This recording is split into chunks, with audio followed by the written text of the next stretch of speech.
Beaumaris on the Isle of Anglesey hosted the start of the first stage of the 12th edition of the Aviva Tour of Britain. The first leg would see the riders go from Beaumaris to Wrexham, a distance of 177.5 kilometres. Almost as soon as the flag had dropped, 4 riders gave the field a slip. Connor Dunn from Ireland and Ann Post, Tom Stewart of Madison Genesis, Christian House of JLT Condor and Peter Williams of One Pro Cycling.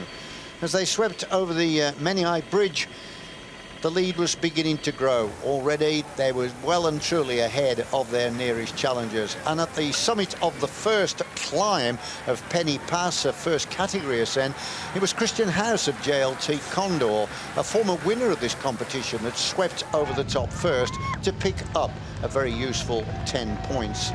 Well, the next sprint saw Williams giving Christian House the slip at the top of the ascent of Nanty Glyn, and it was Williams that took the maximum points of 6 away from 5 from Stewart, and it meant that Christian House had got 4.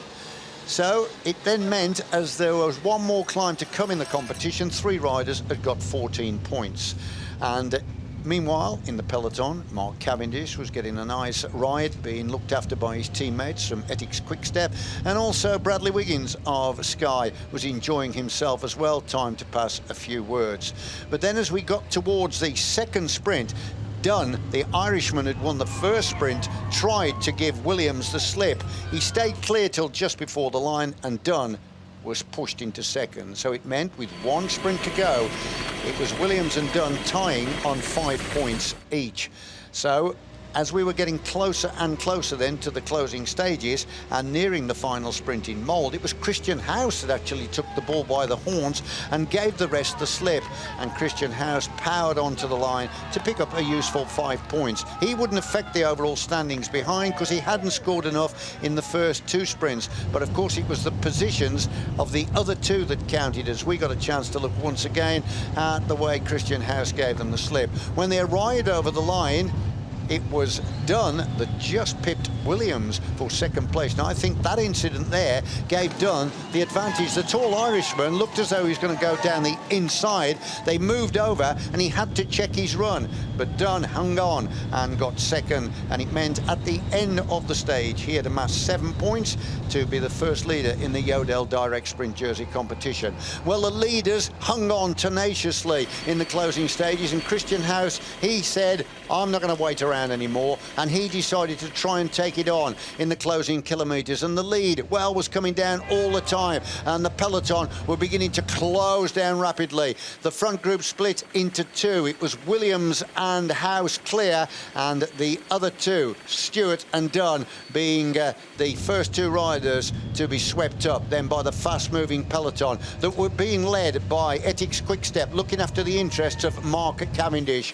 Well, just over a kilometre to go, they were all back together, and it was the trio of Ethics Quickstep on the front leading out Mark Cavendish, and it was Renshaw finally trying to release Cavendish for the line and the victory. And closing down fast on Cavendish was Greipel, and on the inside from Sky was Swift and Viviani from Italy. And with 50 metres to go, the Manx missile really began to ignite the burners, and it was looking very much as though Cavendish was going to seal his 11th stage victory in his 10 appearances in the Tour of Britain. But right on the line, Cavendish was denied by Viviani on the right from Italy, because Cavendish moved over to stop Greipel, and Viviani, by throwing his bike at the line, just sealed the victory with the final lunge. And poor old Cavendish was very, very upset about it. But the fact that Cavendish moved over, it opened the door for Viviani. He looked over his right shoulder to see where Greipel was, thinking he was going to be the nearest animator. He was on the right, but then Viviani coming down, and then when Cavendish began to move over, Viviani went down the inside. It was very close on the line, but the Italian stole his second victory in the history of the Tour of Britain. The front shot showed just how close it was, and Cavendish, disgusted as he banged the bars. 50 metres to go, gritting his teeth, that familiar face, the race face on for Mark Cavendish. Looked as though he was going to tidy it up. Viviani on the right, who had won a stage before in the Tour, he was going to have the last say. On the left, Greipel beaten into third. And the face on Cavendish told everybody how disgusted he was as he arrived at the line.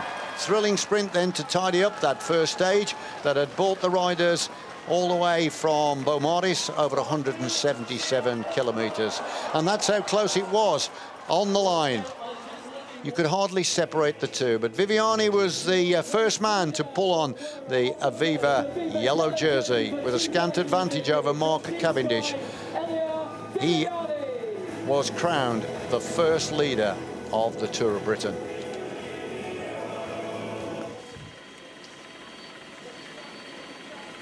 Classification looked like this after stage one. Viviani, Cavendish, Greipel, Duel. That's the finishing positions at the end of stage one.